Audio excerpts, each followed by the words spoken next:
কে কে কে ওখানে?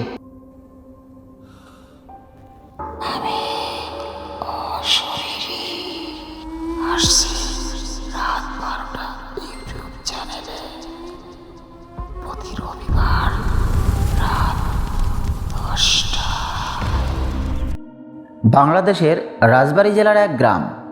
তার চোখে কোনো প্রাণ নেই, কারণ সে আর মানুষ ছিল না। দরজার ফাঁক দিয়ে তাকালো, আর যা দেখলো, কাজল মাটিতে বসে আছে, কাঁচা মাছ দাঁত দিয়ে ছিঁড়ে ছিঁড়ে খাচ্ছে, তাহার মুখ রক্তে ভরা, আর তার পা উল্টো। তোর বউয়ের শরীরে শাকচুন্নি ঢুকেছে, সে একটা পিশাচিনী। আমি ওকে ছাড়বো না। দুটি দেহ পুরোই সাদা, এক ফোঁটা রক্ত নেই। দেশ থেকে এবং দেশের বাইরে থেকে যে যেখান থেকে শুনছেন শুনবেন, সবাইকে আমার পক্ষ থেকে শুভেচ্ছা ও অভিনন্দন। আশা করি সবাই ভালো আছেন। ইনশাল্লাহ আপনাদের দোয়ায় আমিও খুবই ভালো আছি। আপনাদের ভালোবাসায় আজ এই পর্যন্ত। সেই ছোট্ট চ্যানেল একজন সাবস্ক্রাইবার থেকে আপনারা এতদূর পর্যন্ত ভালোবাসা দিয়ে এগিয়ে এনেছেন। আশা করি এখনও পাশে থাকবেন, সাপোর্ট করবেন। আর ছোট্ট এই চ্যানেলটি সাবস্ক্রাইব করে অবশ্যই পাশে থাকা বেল আইকনটি অন করে রাখবেন। আর আপনারা আপনাদের ভালোবাসায় আপনাদের কাছে যদি কোনো অশরীরী ঘটনা বা ভৌতিক ঘটনা শুনে থাকেন বা আপনার সঙ্গে ঘটে থাকে, তাহলে লিখে অথবা ভয়েস দিয়ে পাঠিয়ে দিন আমাদের স্ক্রিনে দেওয়া হোয়াটসঅ্যাপ এবং ইমেইলের ঠিকানায়। ঠিকানাটি ডেসক্রিপশন বক্স থেকেও কপি করে নিতে পারবেন। আর কমেন্টে ঘটনা কেমন লাগলো তা জানাতে ভুলবেন না।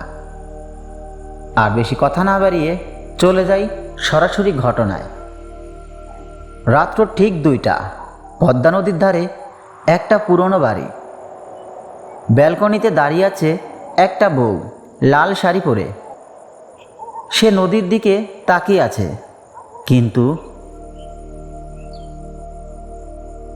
তার চোখে কোনো প্রাণ নেই, কারণ সে আর মানুষ ছিল না।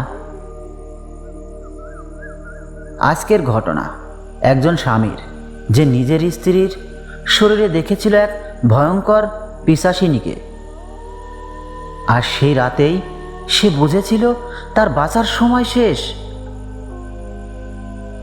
ভিডিওটা স্কিপ করবেন না, শেষটা শুনলে আপনার শরীর ঠান্ডা করে দেবে। বাংলাদেশের রাজবাড়ী জেলার এক গ্রাম, তার পাশ দিয়ে বয়ে গেছে বিশাল পদ্মা নদী। সেই নদীর ধারে একটা পুরনো আধা ভাঙা বাড়ি। সেখানে থাকতো সরজিৎ আর তার স্ত্রী কাজল। বিয়ের প্রথম কয়েক বছর সবই ঠিকঠাক চলছিল, কিন্তু কাজল বদলে যেতে শুরু করলো। সে সারা রাত ব্যালকনিতে দাঁড়িয়ে থাকতো, নদীর কালো পানির দিকে তাকিয়ে। সব সময় লাল শাড়ি, হাতে শাঁখের সাদা চুড়ি। আর সবচেয়ে অদ্ভুত যে কাজল মাছ ছুঁতেও চাইতো না, সে এখন দিনে কয়েকবার মাছ খেতে চাইতো। এক রাত সরজিতের ঘুম ভেঙে গেল। রান্নাঘর থেকে অদ্ভুত এক শব্দ। সে গিয়ে দরজার ফাঁক দিয়ে তাকালো, আর যা দেখলো, কাজল মাটিতে বসে আছে, কাঁচা মাছ দাঁত দিয়ে ছিঁড়ে ছিঁড়ে খাচ্ছে, তাহার মুখ রক্তে ভরা, আর তার পা উল্টো। পরের দিন সরজিৎ নিজের ঘাড়ে কামড়ের দাগ। সে দুর্বল হয়ে যাচ্ছে। সে বুঝতে পারল নির্বিঘ্নে তার শরীর থেকে রক্ত চুষে খাচ্ছে। সরজিৎ আর কিছুই ভাবল না। সে খোঁজ করলো এক তান্ত্রিকের। সে তান্ত্রিকের কাছে গেল এবং তার সঙ্গে ঘটে যাওয়ার সমস্ত ঘটনা তান্ত্রিককে খুলে বলল। তান্ত্রিক তাকে 2 দিনের সময় দিলেন। 2 দিন পর সরজিতের বাসায় আসবে। সরজিৎ সেটি শুনে মনে একটু আশা নিয়েই বাড়ি ফিরে আসলো। অপেক্ষার দিন ফুরায় না। অবশেষে 2 দিন পার হলো। তান্ত্রিক সরজিতের বাসায় আসলো। সরজিৎকে বলল, সরজিৎ, তুমি এই ঘর থেকে সবাইকে বের করে দাও।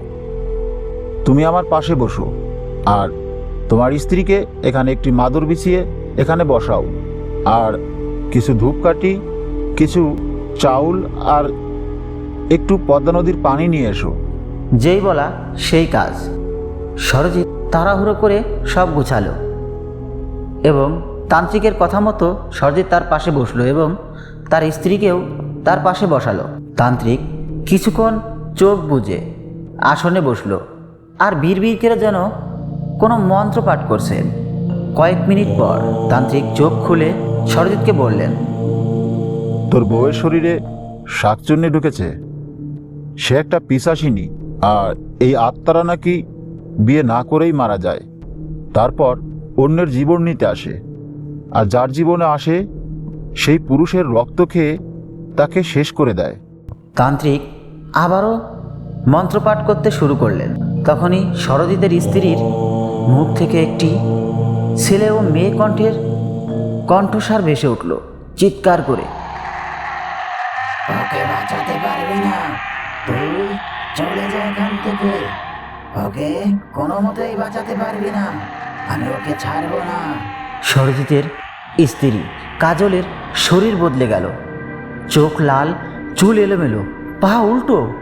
একটা ভয়ঙ্কর শাকচুন্নি রূপে সে হেসে উঠল, এক লাফে তান্ত্রিকের উপর ঝাঁপিয়ে পড়ল।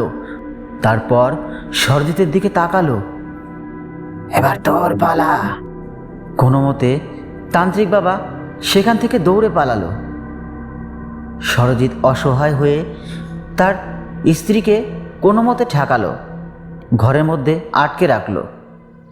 পরের দিন লোকজন এসে দেখে দুটি দেহ পুরোই সাদা, এক ফোঁটা রক্ত নেই। সরজিৎ এবং সরজিতের স্ত্রী রক্তশূন্য হয়ে মাটিতে পড়ে আছে।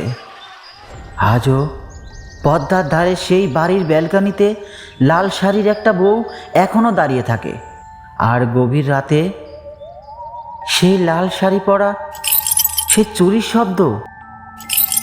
কেমন লাগলো ঘটনাটি? কমেন্টে জানাতে ভুলবেন না। আর আপনাদের কাছে যদি এমন কোনো অশরীরী ভৌতিক ঘটনা যদি থেকে থাকে, তাহলে লিখে অথবা ভয়েস দিয়ে পাঠিয়ে দিন আমাদের ঠিকানায়। আর এই ছোট্ট চ্যানেলটি সাবস্ক্রাইব করতে ভুলবেন না, পাশে থাকা বেল আইকনটি অবশ্যই অন করে রাখবেন, কারণ এর পরের এপিসোডটি আরও ভয়ঙ্কর। আর দ্রুতই পাঠিয়ে দিন আপনার কাছে থাকা ঘটনা। আর কেমন লাগলো ঘটনা অবশ্যই কমেন্টে জানাতে ভুলবেন না। আজ চলে যাচ্ছি, আবার দেখা হবে আগামী রোববার রাত 10টায়। ততক্ষণ পর্যন্ত ভালো থাকুন, সুস্থ থাকুন। খোদা হাফেজ। আসসালামু আলাইকুম।